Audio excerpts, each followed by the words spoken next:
The wisdom of discerning relationships.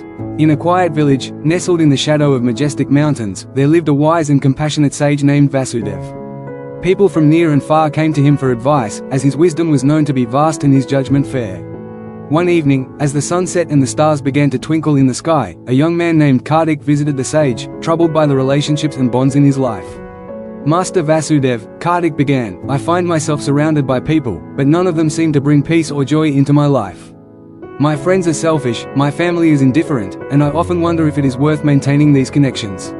What should I do when those around me bring me nothing but sorrow?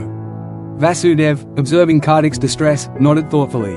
Let me tell you a story, young one. It is a tale of relationships and how to discern what is truly worth keeping in one's life. He began, there are certain relationships that, like a poison, harm the soul if they are maintained without care. Take the example of a man who is without religion and mercy.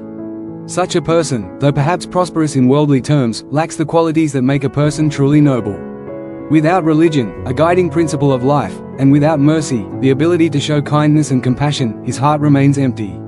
A man without these virtues is like a barren land. It may seem fertile, but it yields nothing of worth.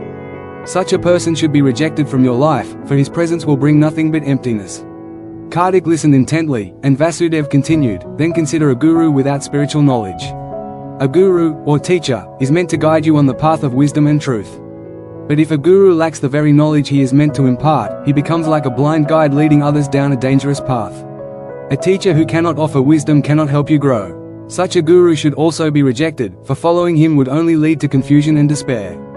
The sage's voice grew gentle as he spoke of relationships in the home. Now, think of a wife with an offensive face.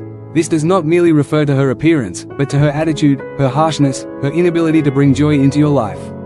A marriage is based on companionship, respect, and love. If a wife is unkind, critical, or bitter, her presence will bring sorrow instead of peace.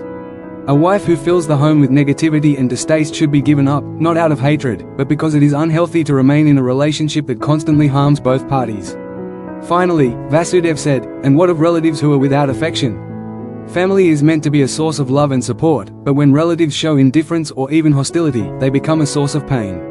Affection, warmth, and care are the foundations of family ties. Relatives who do not offer these qualities create division and suffering. They, too, should be given up, for their lack of love will only poison your peace of mind. Kartik sat in silence, contemplating the sage's words. But master, he asked, what if I feel obligated to these people?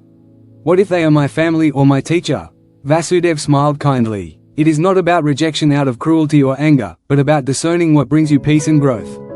It is about recognizing that some relationships, even if bound by duty, can become toxic if they hinder your progress and well-being. You are not bound to maintain relationships that drain your soul.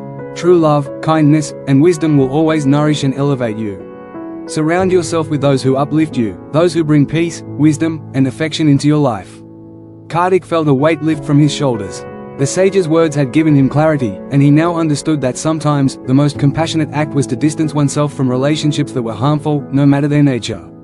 Moral of the story, relationships, whether with a person, a guru, a spouse, or family, should be based on love, wisdom, and compassion. If these qualities are absent, they can become sources of harm and suffering.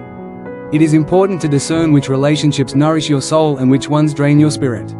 Sometimes, letting go is the kindest and wisest choice for your well-being. Thanks for watching. If you found this video insightful, don't forget to give it a like, share it with others who might benefit, and subscribe to the channel for more valuable content like this. Hit the bell icon so you never miss an update. See you in the next video.